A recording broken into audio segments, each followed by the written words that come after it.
ఆంధ్రప్రదేశ్లో ముఖ్యమంత్రి చంద్రబాబు నాయుడు నేతృత్వంలో కొత్త ప్రభుత్వం కొలువుతీరింది. మంత్రులకు శాఖల కేటాయింపు కూడా పూర్తయినాయి. ఇక పాలన ప్రారంభించారు. ఇక ఏపీని అభివృద్ధి దిశగా నడిపించేందుకు సీఎం చంద్రబాబు గారు పలు కీలకమైన నిర్ణయాలు తీసుకున్నారు. అలాగే ఎన్నికలకు ముందు, ఎన్నికల సమయంలో తమతో కలిసి వచ్చిన జనసేనకుల్ని, అలాగే జనసేన అధినేత పవన్ కళ్యాణ్కు ఆయన అధిక ప్రాధాన్యత ఇస్తున్నారు. పవన్ కళ్యాణ్కు డిప్యూటీ సీఎం పదవి ఇచ్చినా కూడా పలు కీలకమైన మంత్రిత్వ శాఖలు కూడా కట్టబెట్టారు. పంచాయతీరాజ్, గ్రామీణాభివృద్ధి, అటవీ, పర్యావరణం, సైన్స్ అండ్ టెక్నాలజీ ఇలాగా చాలా కీలకమైనవన్నీ కూడా ఆయనకు అప్పచెప్పటం అందరినీ కూడా షాక్ చేసింది.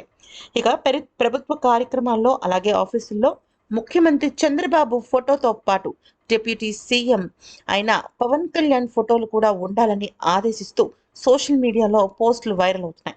ప్రభుత్వ కార్యక్రమాల్లో ముఖ్యమంత్రి ఫోటోతో పాటుగా ముఖ్యమంత్రి ఫోటో కూడా ఉండాలని ఆదేశించినట్లు నెట్టింట చంద్రబాబు, పవన్ కళ్యాణ్ ఫోటోలు వైరల్ అవుతున్నాయి. అయితే దీనిపైన ఇంకా పూర్తి స్థాయి ప్రకటన వెలువడినప్పటికీ కూడా జనసేన శ్రేణులు, పవన్ కళ్యాణ్ అభిమానులు మాత్రం ఈ విషయాన్ని చూసి తెగ సంబరపడిపోతున్నారు.